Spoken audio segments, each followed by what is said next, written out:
मैं एक बार दोबारा ब्लॉक बना देता हूँ ताकि अपने को आसानी रहे पढ़ने में। जो हमने कल पढ़ा था वो वाला ब्लॉक एक बार दोबारा बना लेते हैं बेटा।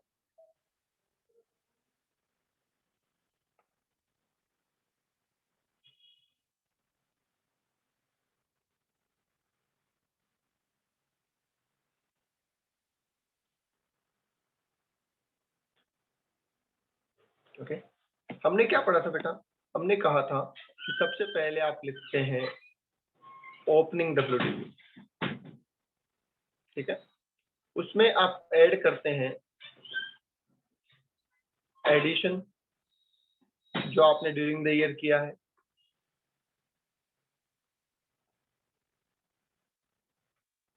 ठीक है।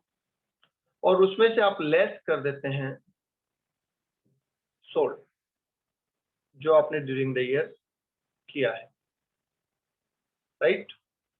तो आपके पास आती है WDV, आपके पास निकल के आती है WDV at end of year. इसमें से हम कम करते हैं डेप्रिसिएशन, ठीक है, और हम कम करते हैं एडिशनल डेप्रिसिएशन। तो फाइनली हमारे पास निकल के आ जाता है बेटा क्लोजिंग WDV, राइट। अब हमने कल ये पढ़ा था कि सर ओपनिंग तो हमें क्वेश्चन में दे रखा होगा, तो वो तो पढ़ने वाली कोई बात ही नहीं है। दूसरा हमने बोला एडिशन ड्यूरिंग द ईयर, ये 3 तरीके से हो सकता था। कौन से 3 तरीके थे? पहला, हम परचेज करें एसेट को। दूसरा, पर्सनल एसेट को बिजनेस में लाएं।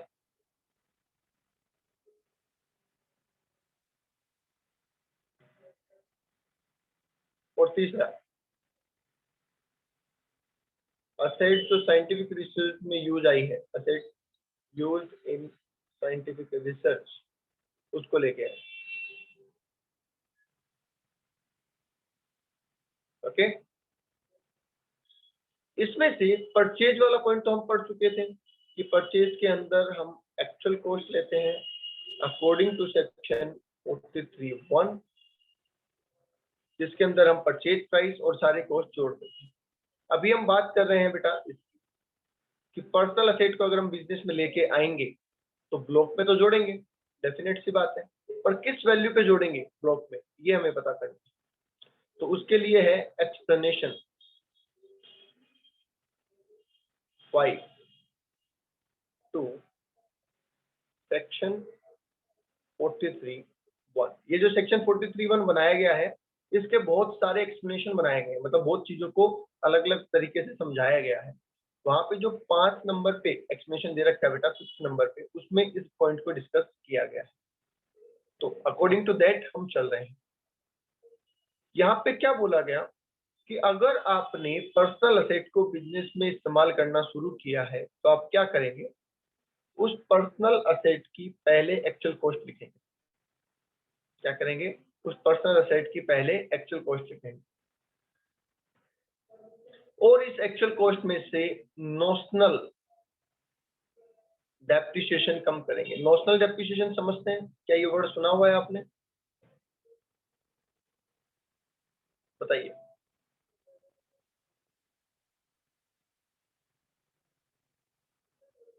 नोशनल का मतलब होता है काल्पनिक, मतलब जो वाकई में डेप्रिसिएशन नहीं लगा पर हम कैलकुलेशन पर्पस के लिए लगा रहे हैं, ठीक है। तो एक्चुअल कॉस्ट जो लगी थी उसमें से अगर नोशनल डेप्रिसिएशन लगाएंगे तो ये वाली एक्चुअल कॉस्ट आ जाएगी जो हमें यहाँ पे लिखनी है। ओके, ठीक है। अच्छा, ये नोशनल डेप्रिसिएशन कहाँ तक लगाएंगे? हमें वैल्यू चाहिए 1 अप्रैल,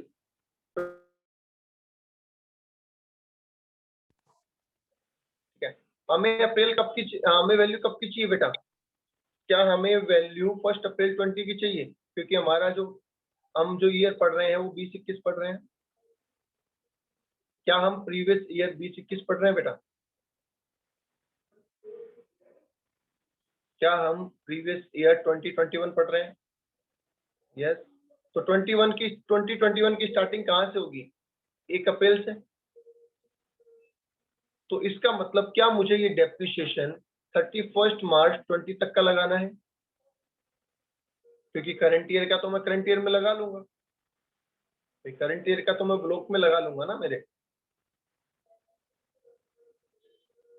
यस, तो इसलिए मुझे 31 मार्च 20 तक का डेप्रिसिएशन लगाना है। ओके,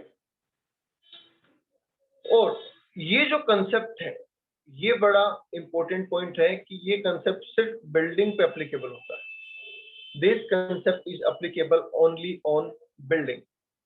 इसका मतलब अगर मैं बिल्डिंग को पर्सनल से ऑफिशियल में लाऊं तब तो ये तरीका लगेगा, बट अगर मैं बिल्डिंग के अलावा किसी और असेट को पर्सनल से ऑफिस में लाऊं तो क्या ये तरीका नहीं लगेगा?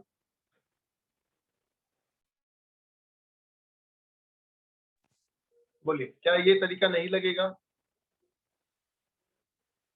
यस, ये तरीका नहीं लगेगा क्योंकि वर्ड यूज किया गया ओनली बिल्डिंग। ये तरीका नहीं लगेगा बेटा क्योंकि वर्ड यूज किया गया है this concept is only for building, right?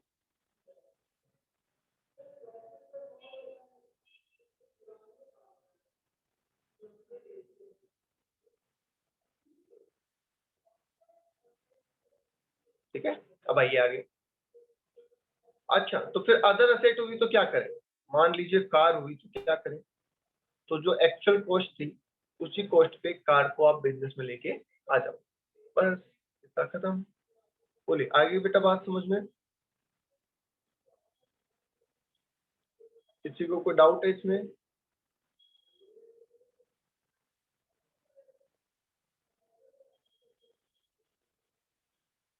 Okay, सभी बेटा क्लास रेगुलरली लें। मैं फिर से कहूंगा, सभी क्लास रेगुलरली लें।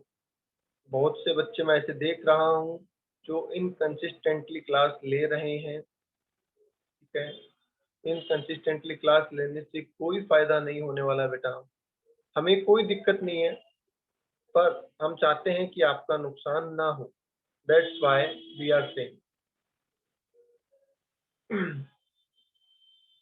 नॉर्मल डेप्रिसिएशन की कैलकुलेशन अभी अब क्वेश्चन करेंगे बेटा तब बताएंगे, है ना? या फिर एग्जांपल के तौर पे बता देता हूँ।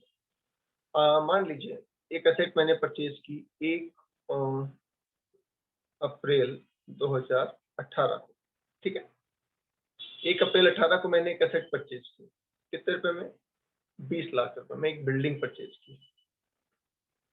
इस बिल्डिंग को मैं अपने बिजनेस में ले आया कितने तारीख को? 1 जून 2020 को। Dot to business, right?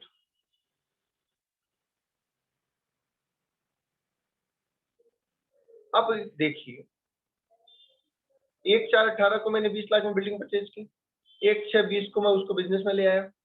ठीक है, जब मैं इसको बिजनेस में ले आया तो क्या मुझे इसको यहाँ पे ऐड करना पड़ेगा ब्लॉक में? बताइए, क्या मुझे इसको ब्लॉक में ऐड करना पड़ेगा? हाँ, यस। अब सवाल है कि अगर हाँ तो किस वैल्यू पे ऐड करें? मैं इसको ब्लॉक में किस वैल्यू पे ऐड करूं? तो मैं यहाँ दिखा देता हूँ आपको कैलकुलेशन एक बार। हमने कहा आप लिखिए एक्चुअल कॉस्ट, तो लिखिए एक्चुअल कॉस्ट 20 लाख रुपए। क्या 18-19 का डेप्रिसिएशन लगा दूं बेटा? क्या मैं 18-19 का डेप्रिसिएशन लगा दूं नॉशनल? यस, तो 10% लगाएं। अगर अपन 10% होता है ना बिल्डिंग पे, कमर्शियल पे, तो हो गया 18 लाख। क्या मैं 19-20 का डेप्रिसिएशन लगा दूं 19-20 का? यस, ये हो गया 1.8 लाख। रिड्यूसिंग मेथड पे चल रहा है, ठीक है, तो ये बच गया 16.2 लाख। क्या मैं 2021 का डेप्रिसिएशन लगा दूं? बोलिए, क्या मैं 2021 का डेप्रिसिएशन लगा दूं? नहीं, नहीं लगाना। क्यों नहीं लगाना?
Okay done. तो अब मैं इस वैल्यू पे कितने पे 16.2 पे इस असेट को यहाँ लाके ऐड कर दूंगा। तो क्या ये कैलकुलेशन हो गई हमारी? आगे की फर्दर जो कैलकुलेशन होगी, आगे की जो फर्दर कैलकुलेशन होगी वो ब्लॉक में होगी, राइट?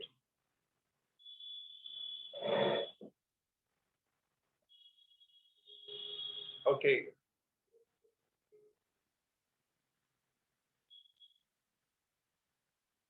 अब आ जाइए तीसरे पॉइंट के ऊपर, asset used in scientific research.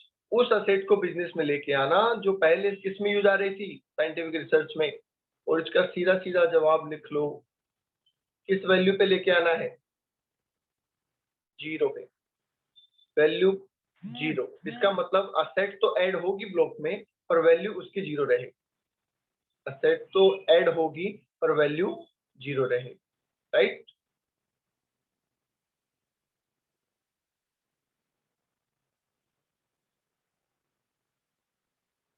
मतलब असेट तो ऐड करनी ही है ब्लॉक में। पहले असेट किस में काम में आ रही थी? साइंटिफिक रिसर्च में काम में आ रही थी। अब असेट किस में आ रही है? बिजनेस में काम में आ रही है, तो ब्लॉक पर तो जुड़ेगी। पर जो वैल्यू हमें ऐड करनी है उसके बिहाफ पे वो 0 है, मतलब उसकी वजह से वैल्यू नहीं बढ़ेगी। क्यों नहीं बढ़ेगी? वो रीजन सेक्शन 35 में होगा। आपको याद होगा मैंने डेप्रिसिएशन के पहले दिन भी कहा था ये पॉइंट कि ये सेक्शन 35 में कवर होता है और वहां पे बात समझ में आएगी आपको। यस, चलो इसका मैं एक छोटा सा रीजन आपको बता दूं, बाकी डिटेल हम बात वहां कर लेंगे। बताइए आपके लिए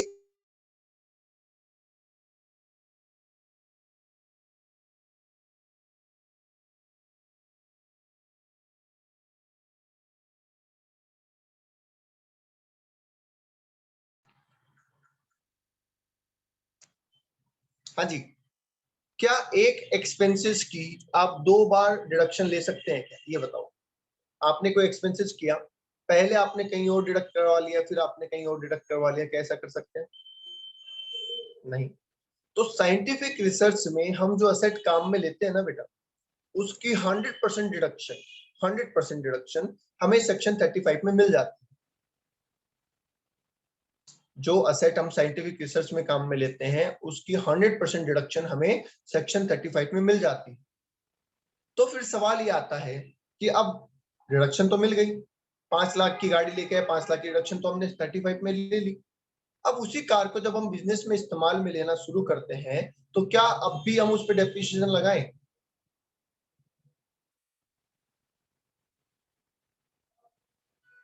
क्या अब हम उस पर डेप्रिसिएशन लगाएं? नहीं, क्योंकि अगर हम डेप्रिसिएशन लगाएंगे तो ये तो डबल डिडक्शन हो जाएगी कि पहले तो 100% ले ही ली, अब डेप्रिसिएशन और ले रहे हैं।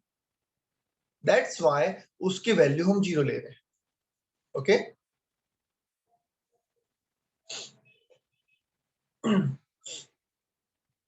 एक बार स्क्रीनशॉट लेना हो ले लो। हाँ बेटा, स्क्रीनशॉट अगर आप लेना चाहो तो ले लो। क्या बोल रहे हो राघव?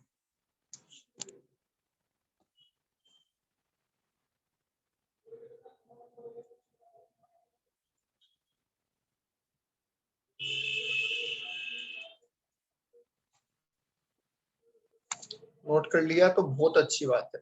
जिसने नोट किया है वो तो वेल डन है बेटा, वेल डन। कि नोट करने से चीजें ज्यादा अच्छी याद होती है। ओके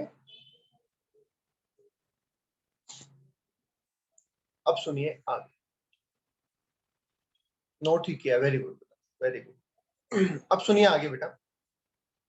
आगे मुझे एक बात बताइए, हमने लिखा सोल्ड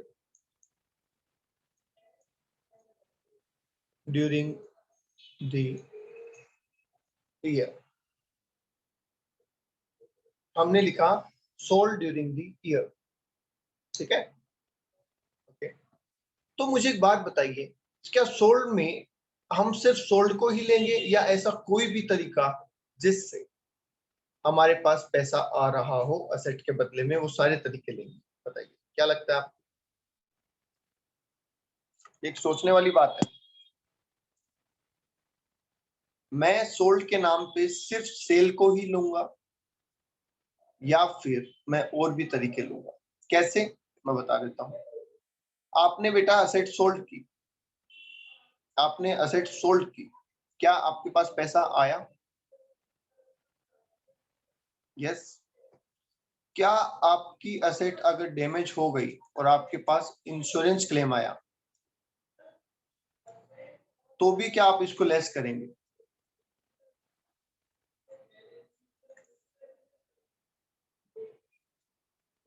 बताइए। सेल करा तो कंसिडरेशन आया, डैमेज हुआ तो इंश्योरेंस क्लेम आया, तो क्या आप इंश्योरेंस क्लेम को भी कम करेंगे? यस, डेफिनेटली हम इसको कम करेंगे, क्योंकि हमें इससे फर्क नहीं पड़ता, हमें इससे फर्क नहीं पड़ता कि असेट का जाने का रीजन क्या है। अगर उसके बदले में कुछ भी आ रहा है तो हम उसे लेस करेंगे। आई बात समझ में? अब मान लो डिस्पोज हो, एक मशीन खराब हो गई, हमने उसको रद्दी के भाव बेच दिया। एक मशीन खराब हो गई और हमने उसको रद्दी के भाव बेच दिया, क्या ये भी लेस होगा? बोलिए, क्या ये भी लेस होगा? बोलो बेटा। आपका ये ब्लॉक है, इसकी वैल्यू 5 लाख है फिलहाल, और इसमें A B C D 4 machine है, ठीक है। आपने इसमें से ए मशीन बेची और उसके बदले में 1 लाख है, क्या आप लेस करेंगे? आप ये कहेंगे कि मेरे ब्लॉक की वैल्यू अब 4 लाख है? यस। इसमें से बी मशीन डैमेज हो गई, ठीक है, और इंश्योरेंस कंपनी ने क्लेम दिया 1 लाख रुपए का, क्लेम मिला, क्या अब भी आप बोलेंगे कि मेरी असेट की वैल्यू अब 3 लाख है, अब मेरे ब्लॉक की वैल्यू 3 लाख है? यस। इसमें से एक मशीन, चाहे सी और चाहे डी कोई भी, वो हमने स्क्रैप में बेच दी और हमें स्क्रैप में 10,000 रुपए मिले, तो क्या हम ये कहेंगे कि मेरे ब्लॉक की वैल्यू 2,90,000 है? यस। तो डेफिनेट सी बात है, हम हर वो वैल्यू कम करेंगे जो हमें हमारे ब्लॉक की एसेट के बदले में मिल रहा है। ये बात ध्यान रखना, क्योंकि हमें फर्क नहीं पड़ता डिस्पोज का तरीका क्या है, वो सेल है, वो रिलिंक्विशमेंट है, या वो डैमेज है, या वो कोई क्या है। असेट जा रही है, बदले में पैसा आ रहा है, तो कम क्यों ना करें हम? बोलो, आई बात समझ में? क्या और एग्जांपल की जरूरत है?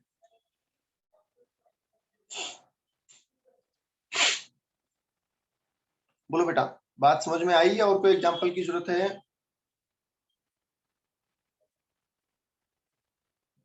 नहीं है? ओके, ठीक है, डन। अब चलते हैं प्रैक्टिकल पोर्शन पे। प्रैक्टिकल पोर्शन पे चले, ठीक है।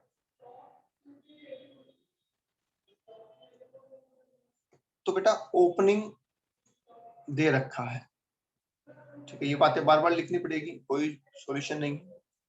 परचेज क्या होना है, उसका क्या ट्रीटमेंट होना है, ये हमने पढ़ लिया। बोलो हाँ। सेल क्या होना है, उसका क्या ट्रीटमेंट होना है, वो हमने पढ़ लिया। तो इसका मतलब क्या आप यहाँ तक पहुंच सकते हैं? WDV at end of year पे, क्या यहाँ तक पहुंचने में किसी को कोई डाउट आएगा? नहीं सर, यहाँ तक पहुंचने पे तो डाउट नहीं आएगा, ठीक है। अब हमें लगाना है बेटा डेप्रिसिएशन, तो आ जाइए मोस्ट इंपोर्टेंट पॉइंट पे, डेप्रिसिएशन। एडिशनल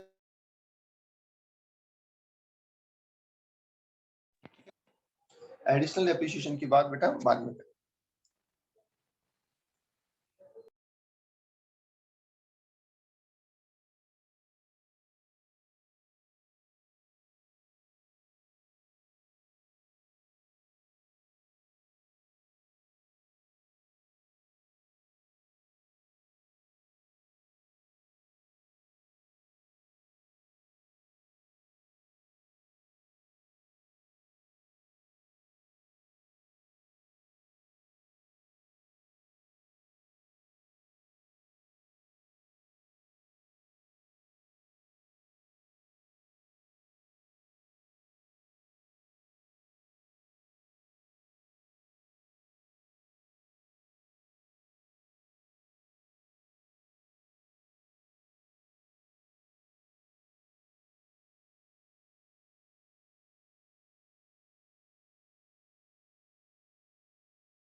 हाँ जी, ऑडियो आ रहा है, एक बार बता दो, ऑडियो आ रहा है क्या?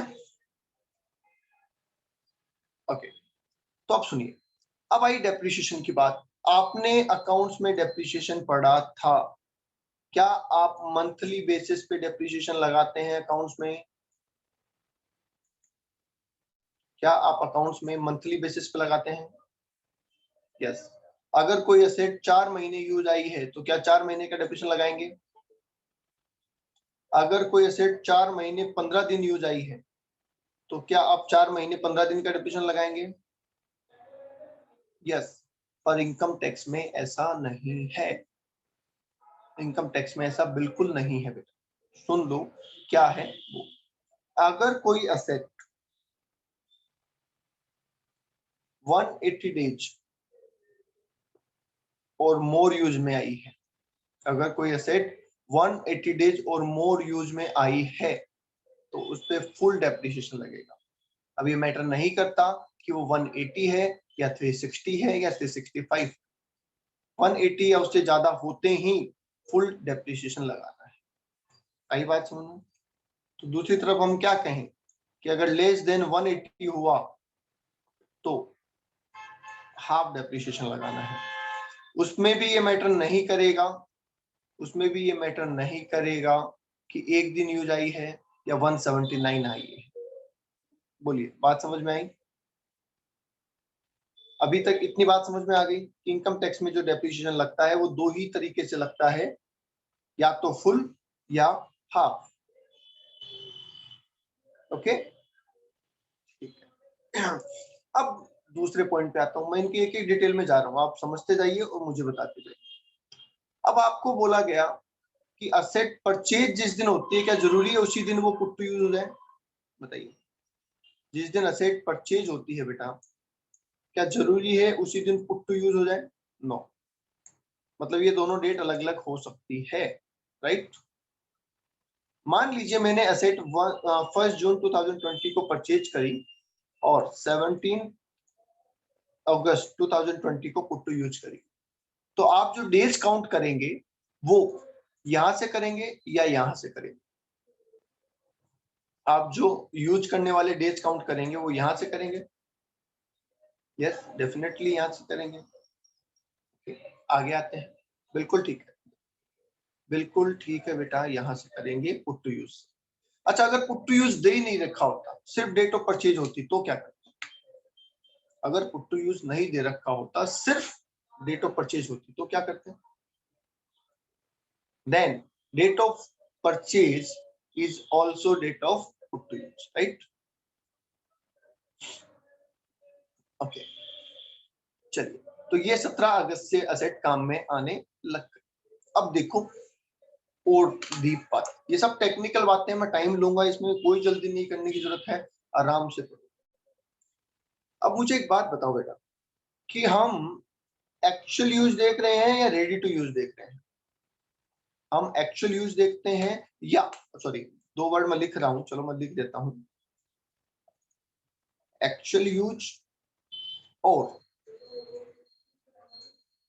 Available for use.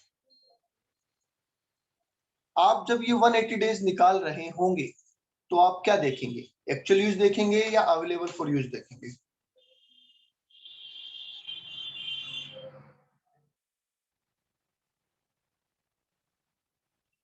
Actual, actual, actual.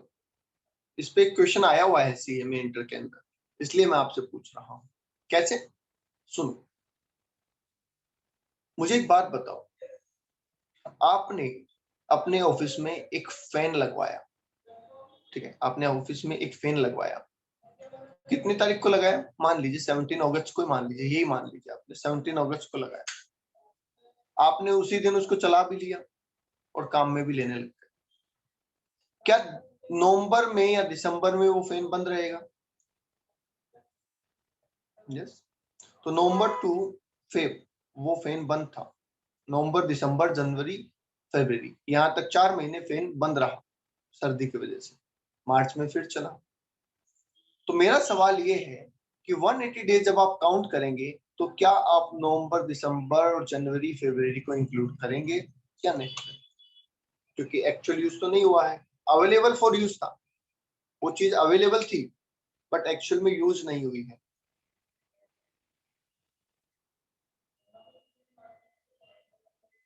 तो उसको आप ऐड करेंगे या नहीं करेंगे?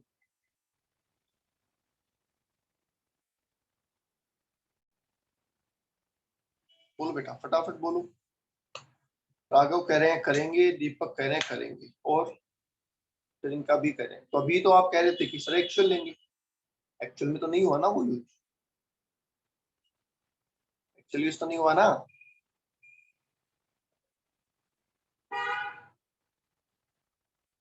ओके, बिल्कुल करेंगे, डेफिनेटली करेंगे, बिकॉज हम एक्चुअल यूज देख ही नहीं सकते। क्या पॉसिबल हम डेली ऑफिस में लिखें कि आज मैंने पंखा चलाया, आज मैंने कंप्यूटर चलाया, आज मैंने गाड़ी चलाई या नहीं चलाई? क्या ऐसा कोई लिख सकता है? क्या ऐसे कोई नोटिंग कर सकता है? ठीक है, तो इट इज इम्प्रैक्टिकल कि ऐसा कुछ करें। जिस दिन असेट पहली बार पुट टू यूज होती है, जिस दिन असेट बेटा पहली बार पुट टू यूज होती है ना, वहां से वो काम में आना स्टार्ट हो जाता है। फिर ये मैटर नहीं करता कि आप उसको वाकई में यूज कर रहे हैं या नहीं कर रहे हैं, फिर तो बस ये हो गया कि वो चल रही है, वो असेट यूज आ रही है, ठीक है, वो अवेलेबल है, इसका मतलब वो काम में आ रही है। ठीक है, आप सोचो, आप कुछ होम अप्लायंस या मोबाइल खरीद के लाते हो, ठीक है, अब मोबाइल खरीद के लाए, आपने ऑन किया, ठीक है, फिर आपने रख दिया उसको, आपने कहा मैं एग्जाम के बाद यूज में लूंगा उसको, तो क्या उसकी वारंटी खत्म नहीं हो रही या वारंटी खत्म हो रही? आपने उसको यूज नहीं कर रहे, आप उसको रख दिया, आपने 6 महीने बाद निकाला, तो वारंटी खत्म हो रही है नहीं हो रही? डेफिनेटली हो रही है, क्योंकि इट डजेंट मैटर कि आप उसको एक्चुअल में यूज कर रहे हैं या नहीं कर रहे, आपने ओपन किया, वो यूज आना स्टार्ट हो गया, दैट्स इट। तो वैसी ही चीज यहाँ है कि इससे मैटर नहीं करता कि आप वाकई में उसको यूज कर रहे हैं या नहीं। कई चीजें तो ऐसी भी है जो आप कभी यूज नहीं करते, आप लाते हैं पर कभी यूज नहीं करते। बता सकते हैं? तो बता सकता है ऐसी कोई चीज जो आप अपने ऑर्गेनाइजेशन में लाते हैं पर आप उसको कभी यूज नहीं करना चाहते और वो डेप्रिशिएट भी होती है बिना यूज किए?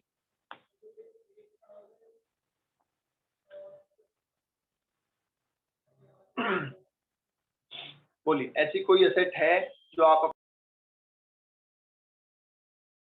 उसे यूज करना चाहते हैं, ना यूज करते हैं ना यूज करना चाहते हैं, फिर भी उस पर डेप्रिसिएशन लगता है? बोलिए, है क्या ऐसी कोई चीज?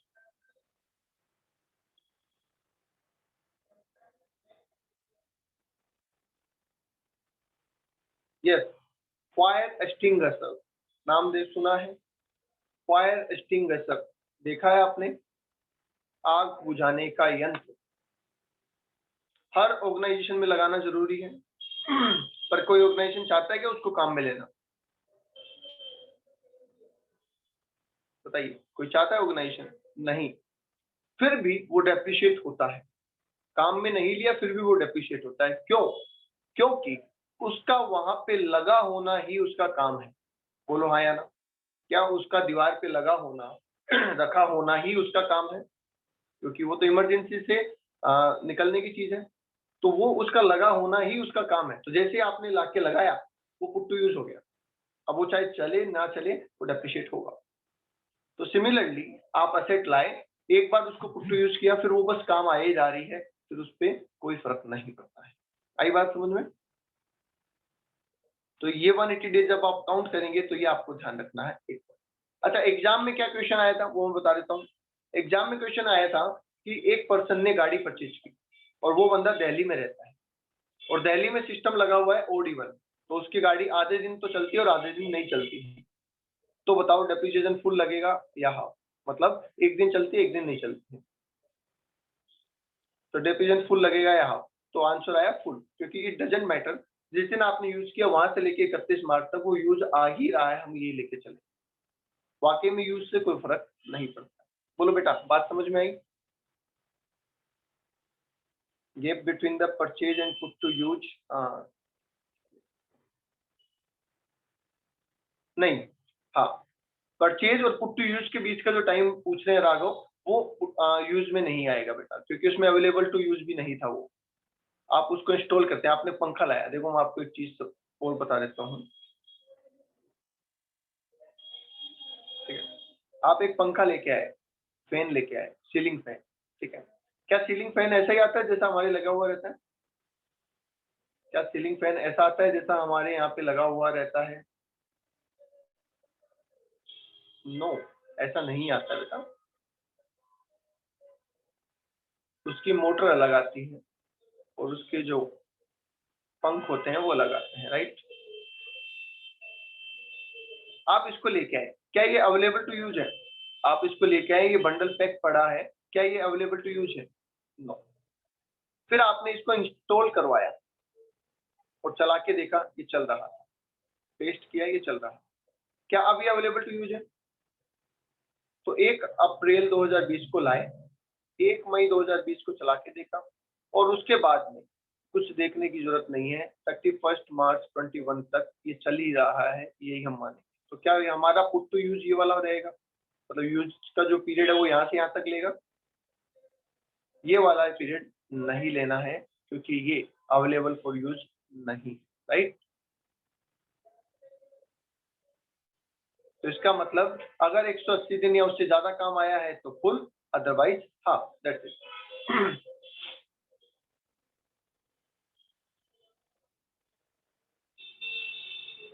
ओके बेटा, चलो।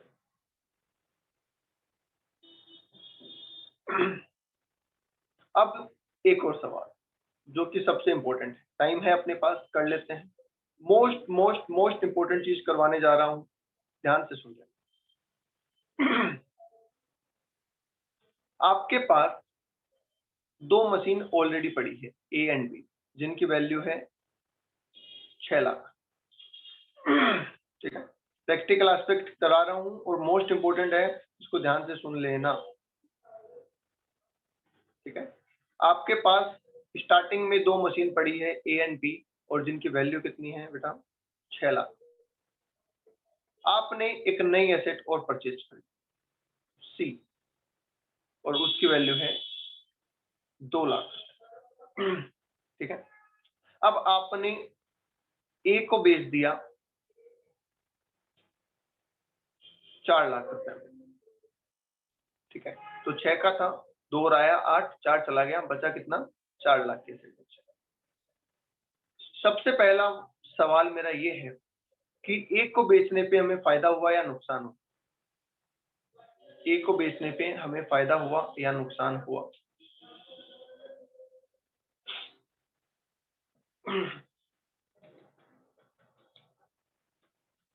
बोलिए, ए को बेचने पे हमें फायदा हुआ या नुकसान हुआ? राघव कह रहे हैं नहीं बता सकते, ठीक है।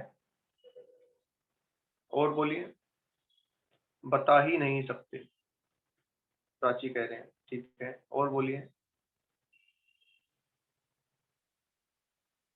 बता सकते नहीं या हमें बताना ही नहीं चाहिए? हम बता सकते नहीं या हमें बताना नहीं चाहिए? दोनों बातों में फर्क है, ओके।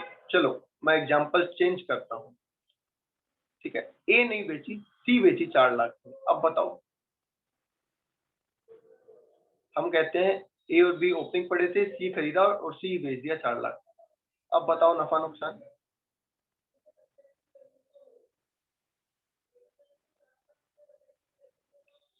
राघव कह रहे हैं प्रॉफिट, और प्रॉफिट, अभिनव कह रहे हैं profit. Very good Priyanka, very good, super. चलो मैं इनकी बात रख लेता हूं एक बार, ठीक है। मैंने ए बेचा, आपने कहा हम नहीं बता सकते। ए मशीन को 4 लाख में बेचा, आपने कहा हम प्रॉफिट लॉस नहीं बता सकते प्राची। हमने कहा सी को बेचा, आपने कहा सब प्रॉफिट होगा ये तो, क्योंकि 2 लाख के एसेट 4 लाख में बेच दी, ठीक है। अब मैं आपसे कुछ और पूछता हूँ। क्वेश्चन ने ये कह रखा है, one asset sold, one asset sold, ये नहीं बताया कौन सी है। क्वेश्चन ने कहा एनी वन असेट सोल्ड, ए भी हो सकती है, बी भी हो सकती है, सी भी हो सकती है। अब बताओ नफा या नुकसान?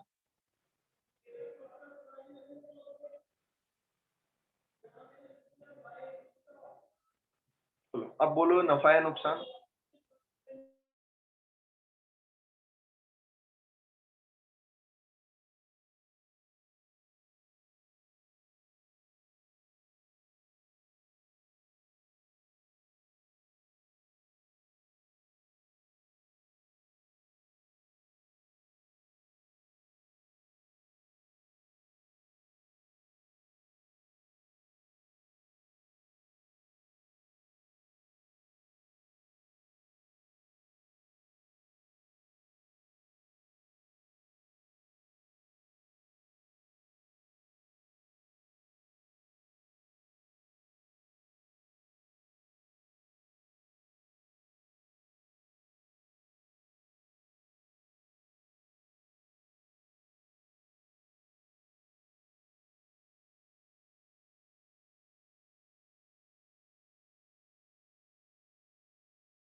आई थिंक कुछ नेटवर्क इश्यू है।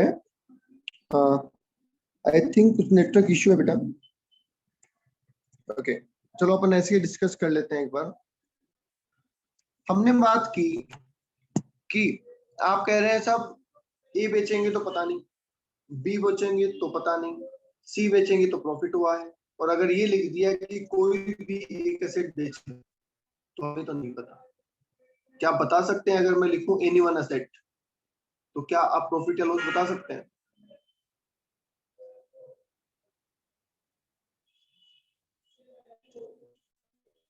बोलो बेटा बोलो, जल्दी बोलो।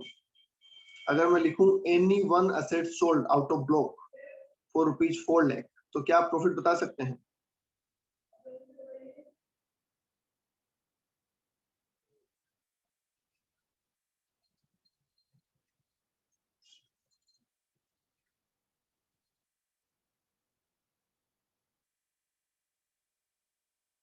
नहीं।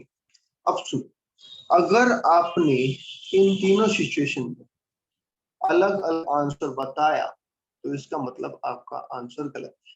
क्यों? आपको याद होगा मैंने आपको कहा था कि ब्लॉक कॉन्सेप्ट के अंदर हमें इंडिविजुअल असेट से मतलब ही नहीं है। बोलिए, क्या मैंने आपको ये कहा था? ब्लॉक कॉन्सेप्ट के अंदर हमें ये फर्क ही नहीं पड़ता कौन सी असेट आ रही है कौन सी असेट जा रही है, वी डोंट केयर।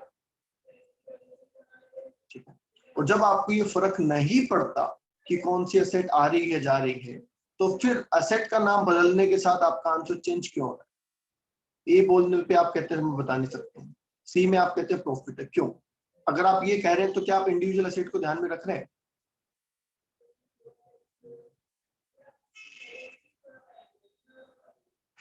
अगर आप ये कहते हैं कि सी 2 लाख में खरीदी थी और 4 लाख में बेचने पे फायदा हो रहा है, तो क्या इसका मतलब आप इंडिविजुअल असेट को इंपॉर्टेंस दे रहे हैं?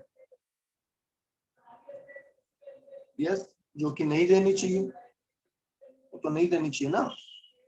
तो इसलिए ये बात ध्यान रखें, ब्लॉक कंसेप्ट के अंदर इंडिविजुअल असेट की कोई आइडेंटिटी नहीं है। तीनों ही केस में, चाहे हम ए बेचें, चाहे हम बी बेचें और चाहे हम सी बेचें, हमें सिर्फ 4 लाख रुपए ब्लॉक में से कम करने और कुछ नहीं करना। कोई प्रॉफिट नहीं है, कोई लॉस नहीं, कोई प्रॉफिट नहीं है और कोई लॉस नहीं है। ठीक है, प्रॉफिट या लॉस कब होगा? प्रॉफिट या लॉस तब होगा बेटा जब सारी एसेट बेचने के बावजूद WDV बच रही हो। बताओ, क्या तब लॉस होगा हमें? सारी एसेट बेचने के बावजूद अगर WDV बच रही है तो जाके हमें लॉस होगा, क्योंकि ब्लॉक तो खत्म हो जाएगा और एसेट भी खत्म हो जाएगी, सिर्फ WDV बचेगी। तो क्या हमें वाकई में लॉस होगा?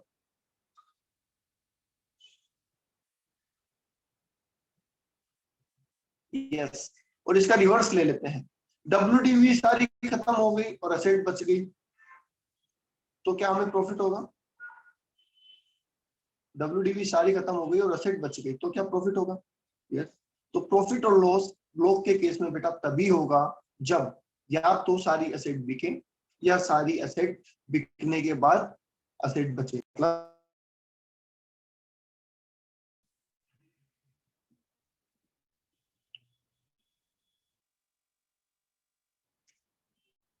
ओके, चलिए आज के लिए इतना ही, थैंक यू। इस बात को समझना बेटा, कल अपन इस पे डिटेल डिस्कशन करेंगे। ओके